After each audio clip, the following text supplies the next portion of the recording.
अस्सलाम वालेकुम students, Nimra is here. Today we will discuss the topic about disease control. आज का जो हमारा लेक्चर है बहुत ही इंटरेस्टिंग एंड इम्पोर्टेंट है। ये स्टूडेंट्स के लिए तो इम्पोर्टेंट है ही, लेकिन ये दूसरे लोगों के लिए भी बहुत ज़्यादा इम्पोर्टेंट है, क्योंकि इसके अंदर आज हम बताएंगे कि कैसे बीमारियों से बचा जा सकता है, उनको कैसे कंट्रोल किया जा सकता है और कौन कौन सी एहतियाती तदबीर इख्तियार करके हम बीमारियों से बच सकते हैं। ठीक है। इसी तरह आइदर डिजीज कंट्रोल 3 तरीकों से किया जाता है। कितने तरीकों से? 3। पहला प्रिवेंटिव मेजर्स, यानी कि कुछ एहतियाती तदाबीर इख्तियार करके। फिर उसके बाद आ जाता है वैक्सीनेशन के थ्रू, इम्यूनाइजेशन के थ्रू। फिर उसके बाद ड्रग ट्रीटमेंट, यानी अद्वियात वगैरह लेके, और जीन थेरेपी के थ्रू। नेक्स्ट, प्रिवेंटिव मेजर्स कुछ एहतियाती तदाबीर जो हैं वो इख्तियार करके हम क्या कर सकते हैं, बीमारियों से बच सकते हैं। The advanced in biology Sciences have provided us information about the causative agents of the disease and their mode of transmission. Biological sciences के अंदर कुछ ऐसी एडवांस टेक्निक आ गई हैं जो हमें बता रही हैं कि हम अपने डिजीज, जो हमारे अंदर डिजीज ट्रांसमिशन हो रही है वो किस तरह हो रही है। ठीक है, हमारे अंदर हम कह रहे हैं कि बीमारियां आजकल बढ़ती जा रही हैं। हम सोचते हैं ना कि पता नहीं क्यों ज्यादा दिन ब दिन बीमारियों में इजाफा होता जा रहा है, लेकिन वो किसकी वजह से हो रहा है? हमारी अपनी कोताहियों की वजह से हो रहा है। सबसे पहले देख लेते हैं एड्स एक बहुत ही खतरनाक बीमारी है और इसका अभी तक कोई इलाज डिस्कवर नहीं हुआ। डॉक्टर्स अभी इस कोशिशों में लगे हुए हैं ताकि एड्स से छुटकारा हासिल किया जा सके।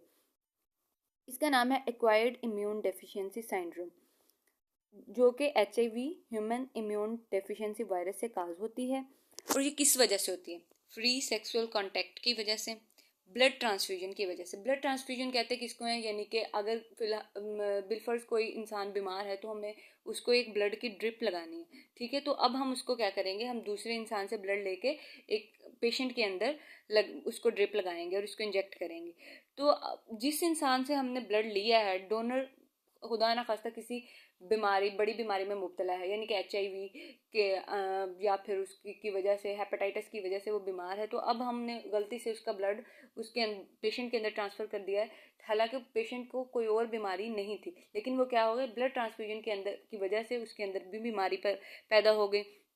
तो इसी तरह खून के तबादले से भी बीमारियां बढ़ती हैं। फिर उसके बाद बाई यूज़ कंटेमिनेटेड सिरिंजेस और सर्जिकल इंस्ट्रूमेंट्स, यानी कि कंटेमिनेटेड सिरिंजेस। पहले वक्तों में देहातों में क्या होता था, जो छोटी छोटी लेबॉर्ट्रीज वगैरह बना के बैठे होते थे, वो क्या करते थे, एक पेशेंट आया उसको इंजेक्शन लगाया, फिर दूसरा आया फिर उसी को इंजेक्शन लगा दिया।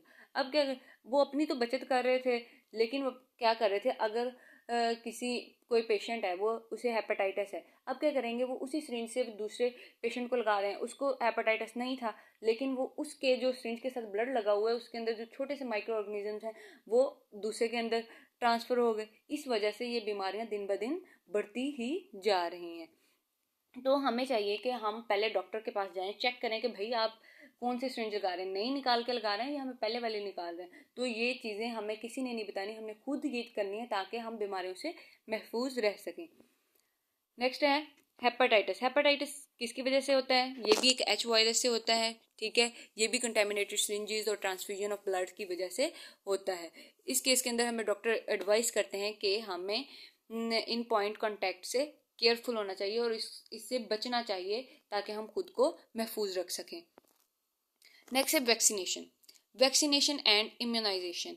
वैक्सीनेशन क्या होते हैं? वैक्सीनेशन ऑफ अ किल्ड और वीकेंड माइक्रोब्स, मतलब जो कमज़ोर माइक्रोब होते हैं ना हमारे बॉडी के अंदर, उनको किल करता है। ठीक है, ये वैक्सीनेशन तैयार कैसे होती है? वैक्सीनेशन जो होती है वो ऑर्गेनिज्म के डेड सेल को इंजेक्ट किया जाता है लाइव सेल के अंदर, ताकि वो जो स्ट्रॉन्ग जो हमारे बीमारी वाले सेल हैं उनको किल कर सकें। ठीक है, देयर बाय प्रिवेंटिंग डिजीज। तो इस वजह से हम अपनी बीमारियों से बच सकते हैं। वर्ड वैक्सीन जो है वो एक लैटिन वर्ड है वाका, जिसका मतलब है काउ। फिर ये फर्स्ट टाइम जो है 1796 के अंदर एडवर्ड जेनर ने डिस्कवर किया था। और इसके तो तब ना एक गाय को बीमारी थी काउ पॉक्स। ठीक है, तो काउ पॉक्स थी जो कि milder than the highly contagious and often deadly smallpox disease। Small तो ना ये डिजीज ऐसी थी कि गाय के ऊपर ना बड़े बड़े से दाने बन गए, गाय की बॉडी के ऊपर, काऊ की बॉडी के ऊपर दाने बन गए और उसके अंदर वाइट कलर का मैटर भी होता है। पस सेल्स, जिनको हम पस भी कहते हैं। तो एडवर्ड जेनर ने क्या किया, उन डेड सेल्स को लिया, पस सेल्स को लिया और उनको लेबोरेटरी के अंदर टेस्ट किया, और टेस्ट करने के बाद उसने जो पेशेंट था उसके अंदर इंजेक्ट कर दिए। तो जैसे ही उसने इंजेक्ट किया तो उसने देखा जो डेड सेल हैं वो दूसरे सेल्स को वो क्या कर रहे हैं, किल कर रहे हैं, जो माइक्रोब्स थे उसके अंदर किल कर रहे हैं, और कुछ ही वीक्स के अंदर उनको इसके अंदर अच्छा खासा फर्क नजर आने लगा। तो उसने उसको वैक्सीन का नाम दिया, और वैक्सीन जो है वो once a vaccinated patient develop antibodies. तो जैसे ही हम एक दफ़ा पेशेंट को वैक्सीन कर देते हैं तो वो उसके अंदर जो एंटीबॉडीज पैदा हो जाती हैं, जो कि हमारी कुव्वत मुदाफ़त को, हमारी इम्यूनिटी को स्ट्रॉन्ग कर देती हैं और बीमारियों के खिलाफ लड़ने के लिए ताकत पैदा कर देती हैं। तो इसी तरह जो since then inoculation or vaccination is carried out to make the people immune from viral or bacterial diseases। मतलब जो वैक्सीनेशन है वो बैक्टीरियल डिजीजेस के लिए भी यूज़ की जाती हैं और वायरल डिजीजेस के लिए भी यूज़ की जाती है। For some diseases the individual are vaccinated in their early life make the immune to those disease. मतलब अगर के बच्चों को ज़्यादा जल्दी वैक्सीन से वो कर दी जाए तो वो ज़्यादा स्ट्रॉन्ग हो जाते हैं रादर देन द लेटर। ठीक है, अगर जैसे कि पोलियो पहले बहुत ज़्यादा पोलियो हमारे मुल्क के अंदर बहुत ज़्यादा आम था। तो अब क्या किया है, गवर्नमेंट ने एक स्टेप लिया है कि पोलियो के कतरे बच्चों को अर्ली मंथ्स के अंदर ही देना स्टार्ट कर देते हैं। फिर और उसको उनको इंजेक्शंस भी लगाए जाते हैं। ठीक है, जिसकी वजह से हम मुख्तलिफ बीमारियों से महफूज हो रहे हैं।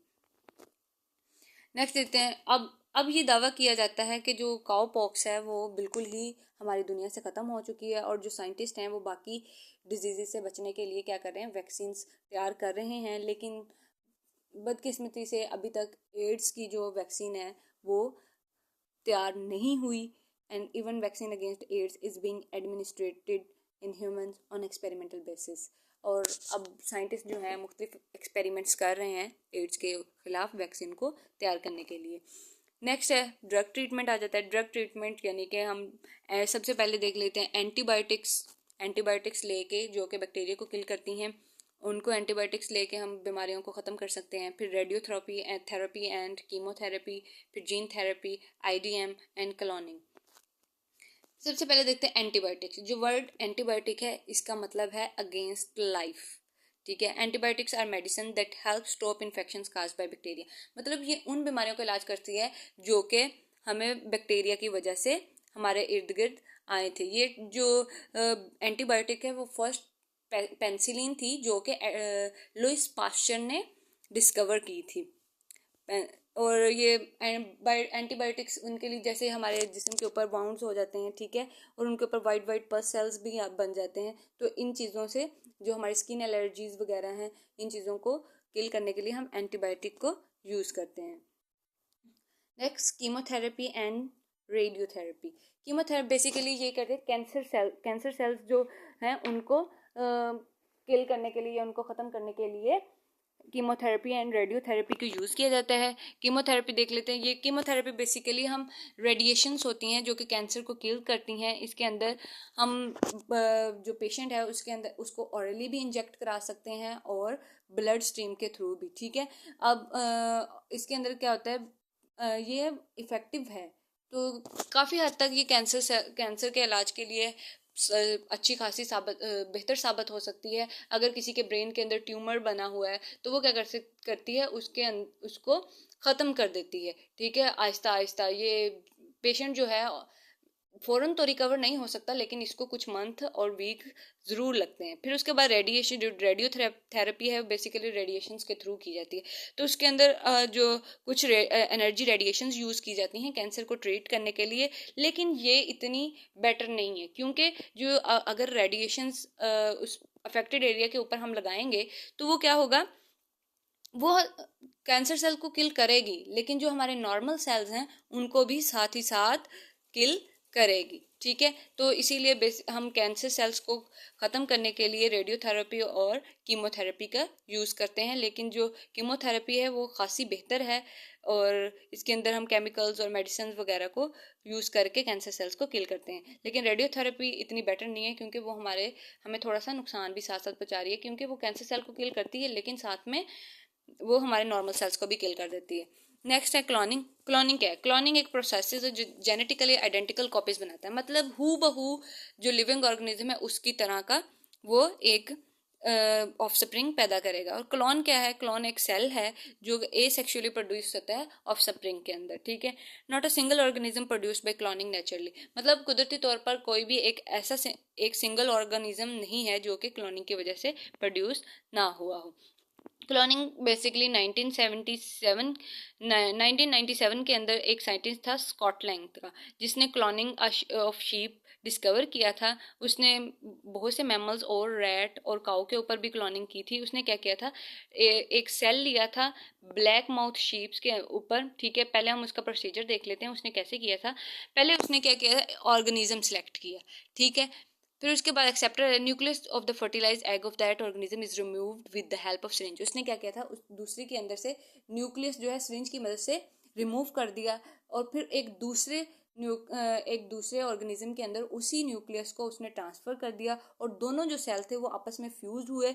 वो फ्यूज किसकी वजह से हुए थे? इलेक्ट्रिसिटी की वजह से। और उसने जो उसका जो जाइगोट है उसको इम्प्लांट कर दिया in a suitable worm where it completes its development. तो उसकी वॉर्म के अंदर उसने जाइगोट को इम्प्लांट किया, और then a new individual formed in this way is a genetically identical clone of individual whose nucleus was use. जिसका nucleus use हुआ था उसी की तरह की कॉपियां बनी थी। लाइक हम इसका एक्सपेरिमेंट इधर से देख लेते डायग्राम से। मतलब उसने ये ब्लैक फेस शीप था ना, इसका एक एग लिया, ठीक है। इसने एग लिया और दूसरी का उसने न्यूक्लियस क्या कर दिया, रिमूव कर दिया। अब क्या, दूसरी का न्यूक्लियस रिमूव किया और एग और न्यूक्लियस को उसने क्या किया, फ्यूज किया। किसकी वजह से? इलेक्ट्रिसिटी की शॉक्स की वजह से, ठीक है। और फिर एग जैसे ही सेल के साथ फ्यूज हुआ और उसका एम्ब्रियो बना, और फिर उसने एम्ब्रियो एक वाइट फेस शीप के अंदर इम्प्लांट कर दिया। और जैसे ही ऑफस्प्रिंग बने तो वो क्या देखते हैं कि ब्लैक माउथ शीप के ना ऑफस्प्रिंग बने। यानी कि उसने ब्लैक शीप का न्यूक्लियस लिया और व्हाइट शीप के अंदर इम्प्लांट किया। तो अब क्या देखते हैं, जिससे उसने न्यूक्लियस लिया था उसी तरह के ऑफस्प्रिंग बने हैं, यानी कि black mouth sheep offspring produce हुए हैं। नेक्स्ट दे लेते हैं embryo cloning. Embryo cloning it's an other type of cloning. Cloning की ये दूसरी टाइप है जिसके अंदर सिंगल और अर्ली एम्ब्रियो इनटू वन और मोर सेपरेट एम्ब्रियोज, मतलब जो सिंगल एग है उसको हम एक या एक से ज्यादा एम्ब्रियोज के अंदर ट्रांसप्लांट कर सकते हैं। This is the same process that normally creates identical. ये भी वैसे ही है, इसके अंदर भी हम आइडेंटिकल कॉपीज बना सकते हैं। Offspring form this type of cloning are genetically identical but carry chromosomes from each of the two parents। इसके अंदर क्या होता है, ऑफस्प्रिंग का क्या लेते हैं, डीएनए लेते हैं और जीन्स लेते हैं। जीन के अंदर जीन क्या है, एक विरासती मादा है, ठीक है। उसके अंदर डीएनए होता है। डीएनए क्या है, इसके ऊपर सारी जो इंफॉर्मेशन होती हैं, जो पूरी इंफॉर्मेशन होती हैं, यानी कि उसकी नस्लें आगे बढ़ाने के लिए वो सारी डीएनए के अंदर होती हैं। तो इसमें क्या किया जाता है, डीएनए दूसरे ऑर्गेनिज्म का रिमूव करके उसके अंदर डीएनए या जीन इम्प्लांट किया जाता है। This type of cloning has already been used to produce genetically identical cattle and other farm animals. दूसरे कैटल्स और दूसरे एनिमल्स के अंदर ये यूज किया जाता है, यानी कि इसके अंदर से एक एम्ब्रियो या फिर डीएनए को रिमूव करके इम्प्लांट किया जाता है। नेक्स्ट जीन थेरेपी ले लें।